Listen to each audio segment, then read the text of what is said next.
শ্রীমদ্ভগবদ্গীতা যথাযথ শ্লোক নাম্বার 2।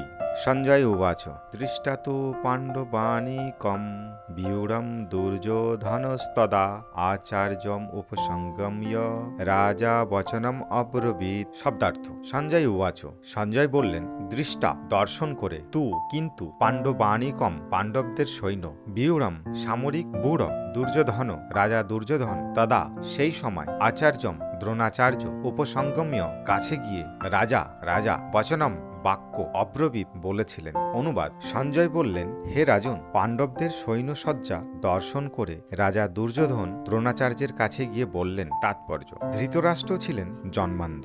দুর্ভাগ্যবশত তিনি পারমার্থিক তত্ত্বদর্শন থেকেও বঞ্চিত ছিলেন। তিনি ভালোভাবে জানতেন যে ধর্মের ব্যাপারে তার পুত্রেরাও ছিল তার মতো অন্ধ, এবং তিনি নিশ্চিত ছিলেন যে তার পাপিষ্ঠ পুত্রেরা পাণ্ডবদের সঙ্গে কোন রকম আপোষ মীমাংসা করতে সক্ষম হবেন না, কারণ পাণ্ডবেরা সকলেই জন্ম থেকে অত্যন্ত ধর্মপরায়ণ ছিলেন। তবুও তিনি ধর্মক্ষেত্র কুরুক্ষেত্রের প্রভাব সম্বন্ধে সন্দিগ্ধ ছিলেন। যুদ্ধক্ষেত্রের পরিস্থিতি সম্বন্ধে ধৃতরাষ্ট্রের এই প্রশ্ন করার প্রকৃত উদ্দেশ্য সঞ্জয় বুঝতে পেরেছিলেন। তাই তিনি নৈরাশ্যগ্রস্ত রাজাকে সাবধান করে দিয়ে বলেছিলেন, এই পবিত্র ধর্মক্ষেত্রের প্রভাবের ফলে তার সন্তানেরা পাণ্ডবদের সঙ্গে কোন রকম আপোষ মীমাংসা করতে সক্ষম হবেন না। সঞ্জয় তখনই ধৃতরাষ্ট্রকে বললেন যে তার পুত্র দুর্যোধন পাণ্ডবদের মহৎ সৈন্যসজ্জা দর্শন করে তার বিবরণ দিতে তৎক্ষণাৎ সেনাপতি দ্রোণাচার্যের কাছে উপস্থিত হলেন। দুর্যোধনকে যদিও রাজা বলা হয়েছে, তবুও সেই সংকটময় অবস্থায় তাকে তার